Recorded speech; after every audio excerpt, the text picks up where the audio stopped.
If a Fluke 87 digital multimeter display has missing segments, there are several possible causes and solutions. Firstly, examine the connections between the display and the main circuit board. A loose or corroded connection can interrupt the signal flow to specific segments. Carefully inspect the connector and the corresponding pads on the circuit board for any signs of damage or corrosion. Use a contact cleaner specifically designed for electronics to clean the contacts and ensure a good connection. Reseat the connector securely, making sure it is properly aligned and locked in place. Secondly, consider the possibility of a faulty LCD display itself. Over time, the liquid crystal material within the display can degrade, causing segments to fail.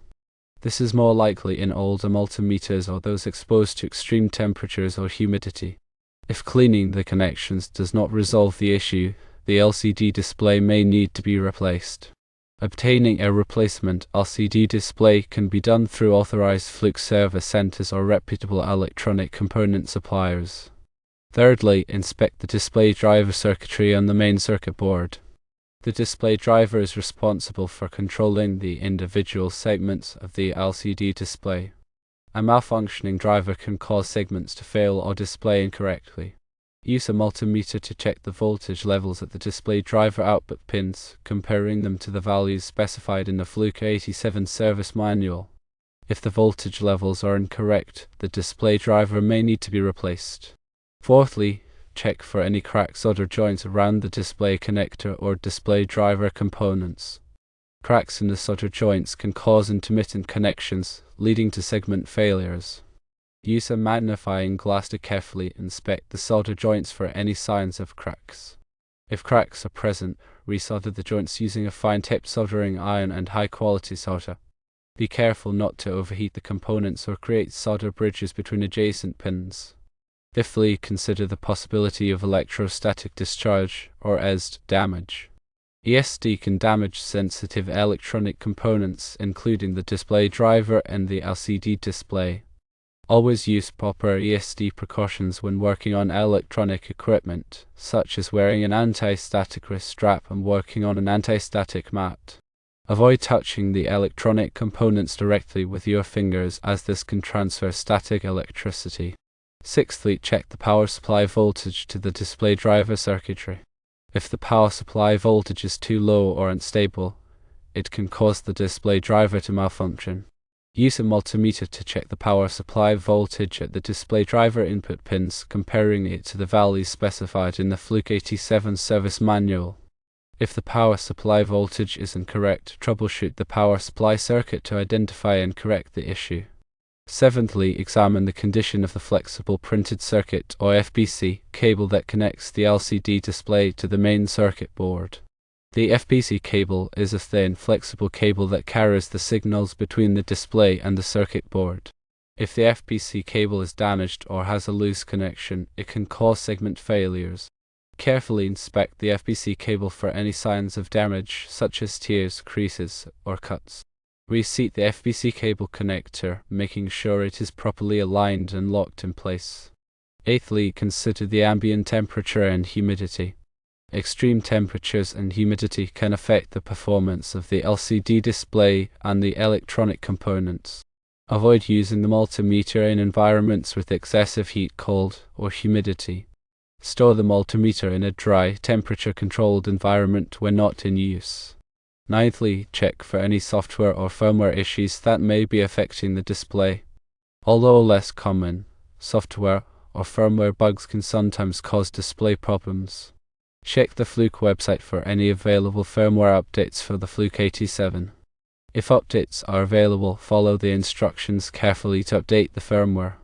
Tenthly, carefully document all of the troubleshooting steps that are performed. Keeping track of the steps taken and the results obtained can help narrow down the cause of the problem and prevent repeating the same steps unnecessarily. Take notes, make sketches, and take photographs as needed to document the process. Finally, if all other troubleshooting steps have failed, it may be necessary to send the Fluke 87 to a qualified repair technician for further diagnosis and repair.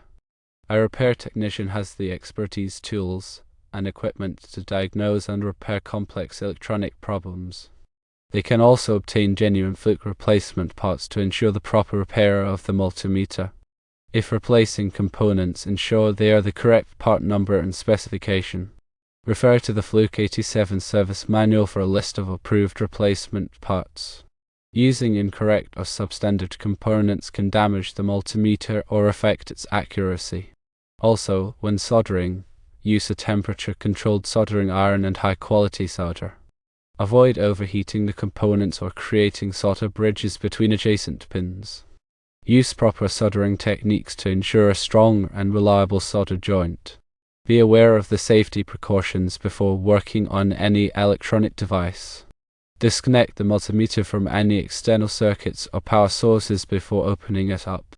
Use proper ESD precautions to prevent damage to sensitive electronic components.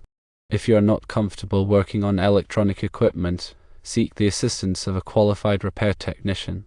Replacing the LCD display itself requires careful handling and specialized tools. The LCD display is a delicate component that can be easily damaged. Follow the instructions in the Fluke 87 service manual carefully when replacing the LCD display.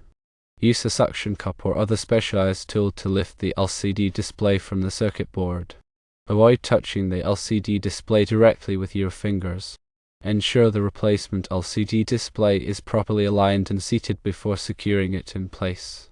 After completing the repair, thoroughly test the Fluke 87 to ensure it is functioning properly. Check all of the functions and ranges to verify the accuracy of the readings. Compare the readings to a known standard to ensure the multimeter is calibrated correctly. Also consider the age of the Fluke 87. Older multimeters may have components that are nearing the end of their lifespan. Replacing multiple components may be necessary to restore the multimeter to its original performance. Also consider the environment in which the Fluke 87 is used. Harsh environments such as those with high levels of dust, moisture, or vibration can accelerate the wear and tear on the electronic components. Taking steps to protect the multimeter from these environmental factors can extend its lifespan.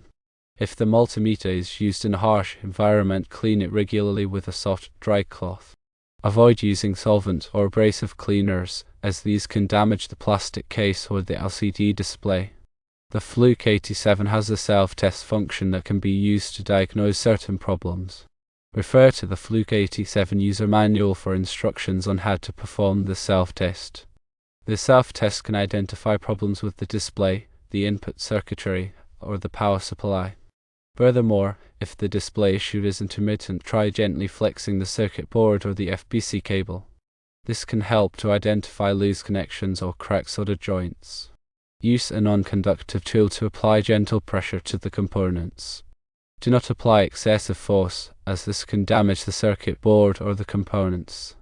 If the display issue is related to a specific function or range, try using the multimeter on other functions or ranges. This can help to determine if the problem is isolated to a specific part of the circuit. If the problem is isolated to a specific function or range, refer to the Fluke 87 service manual for a schematic diagram of that circuit. The schematic diagram can help you to identify the components that are responsible for that function or range. Finally, consider the overall cost of repairing the Fluke 87 versus replacing it with a new multimeter. If the repair is extensive or the multimeter is very old, it may be more cost-effective to purchase a new multimeter. New multimeters offer improved features, accuracy, and reliability. Also consider the calibration of the Fluke 87. Over time, the accuracy of the multimeter can drift. Regular calibration is necessary to ensure that the multimeter is providing accurate readings. A Fluke authorized service center can perform the calibration. The Fluke 87 has a battery compartment that may contain a battery that needs replacing. The battery powers the backlight of the display. If the display is dim or the backlight is not working, try replacing the battery. Use the correct type of battery as specified in the Fluke 87 user manual. And remember to dispose of the old battery properly.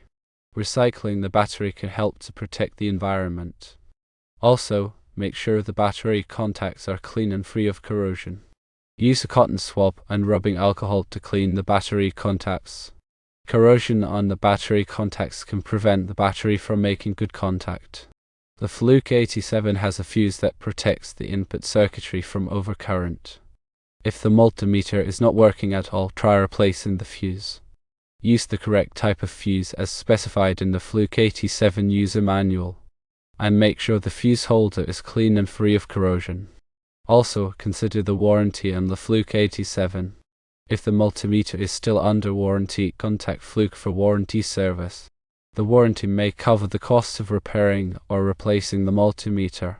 If you have access to another Fluke 87 multimeter, you can use it to compare the readings of the faulty multimeter. This can help to identify if the faulty multimeter is providing inaccurate readings. Compare the readings on different functions and ranges. If the readings are significantly different, the faulty multimeter may need to be calibrated or repaired. Furthermore, if you have access to an oscilloscope, you can use it to examine the signals on the display driver circuitry. This can help to identify any problems with the display driver or the signals being sent to the LCD display. Use the oscilloscope to check the voltage levels, frequency, and timing of the signals.